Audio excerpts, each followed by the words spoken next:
Ahojte,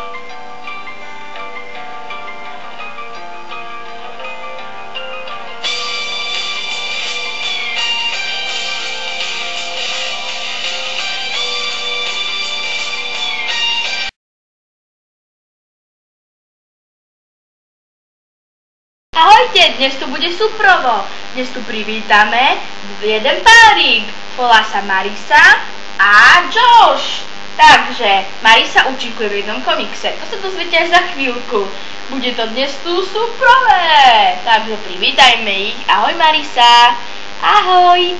Ahoj Josh, nech sa páči, sadni si. Áno, áno, ďakujem. Takže už ste tu u nás, konečne, čo? Áno, áno, hurá, sme už tu.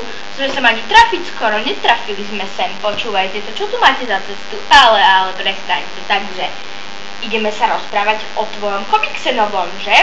Áno, účinkujem v jednom novom komikse, ktorý sa volá Smrť alebo láska. Áno, takže čo si vyberáš? Smrť alebo lásku? Je to ťažké, ale asi tú lásku si vyberám, samozrejme. Josh určite na mňa žiarlí. To je jasné, aj keď on veľa toho nevie po slovensky. Nie? Prečo toho nevie? No lebo bývame v Amerike, no jak vieš a našla som ho tam, ale učím ho po slovensky. Áno, učí, ale tak yes. No hovorím, aha, Josh, ale budeme kamaráti určite. Oh, yes, dobre. A čo vám to klape? No jasne, klape nám to, akurát niekedy tak žiarli na tých, kým sa ja boskávam a to. Aha, ako ti ide na ten nový komiks? No prvý diel už je natočený a zatiaľ mi išiel dobre. A áno, no už sme vydatí, áno. Áno, sa zobrali, to som chápala, akože. Takže dnes to je určite veselšie ako minulé, lebo tu je aj Josh, ktorý je teda Angličan. No áno. Také so zdravím nemáte problémy? Nie, našťastie nie, to by som neprežila. No tak to je v poriadku potom, nie? A tá tvoja kariéra ide v poriadku? No lebo teraz, čo natáčajú u nás komiks, tak ten ide docela, ale nemajú na to čas. Aha, no tak to aj my máme taký problém, stretli sme sa už s takým problémom. Aha. No a čo Josh na to? Josh nič, on má nejakú kariéru, alebo...